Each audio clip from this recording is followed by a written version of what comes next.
علمونا زمان إن كله سلف ودين، وكما تدين تدان. وقالوا لينا كل واحد يزرع زرعته ويشوف هيجني ايه. ازرع ازرع عشان تحصد، عشان تجمع اللي زرعته. زرعت خير هتحصد خير، والخير بيجيب خير. زرعت شر هتحصد شر، وما تلومش في الآخر غيرك. حصادك بين ايديك، فحاول تزرع كويس. ازرع حب، حنان، احترام، مودة، كلمة حلوة. ازرع طبطبة، لأن كل ده هيعود عليك بالراحة والطمأنينة والسكينة. لأن مش هيبقى في حياتك مكان للخلاف ولا للمشاكل، لأنك جواك خير، جواك رحمة باللي حواليك. وإن زرعت شر مش هيبقى في حياتك غير الكره والحقد والخبث والمكايد للناس والغيرة. الغيرة من اللي حواليك، وصدقني هتخسر، لأن مفيش إنسان هيحبك ويتقبلك، لأنه شايف إنسان مفيش في حياته غير الشر، فأكيد هيبعد عنك. يا ريت تغيروا حياتكم للأحسن، يا ريت تصفوا قلوبكم.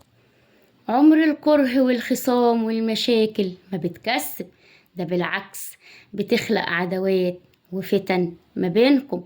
صفوا قلوبكم، ازرعوا الخير، صدقوني الخير دايما كسبان، هو اللي بينتصر وهو اللي بيكسب في الآخر، وبيخلي صاحبه دايما فوق الكل. وانت يا ست الكل، بيقولوا الأم مدرسة. إن كان عندك أطفال لسه من 3 سنين، الحقي ازرعي فيهم الحب والحنان.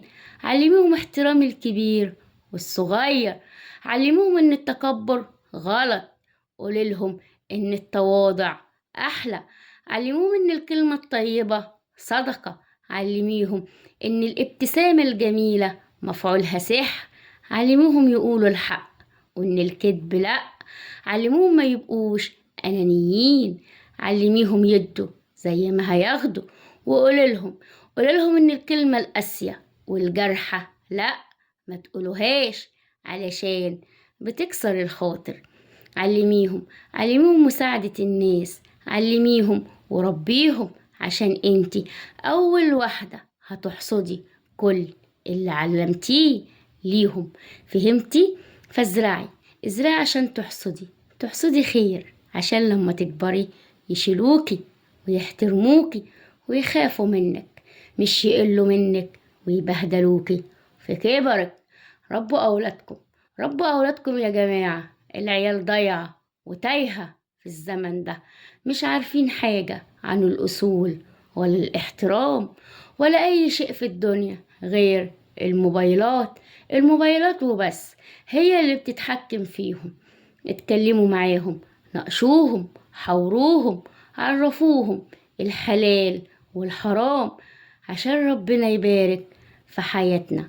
ربنا يفرح قلوبكم جميعا يا رب، ومع السلامة.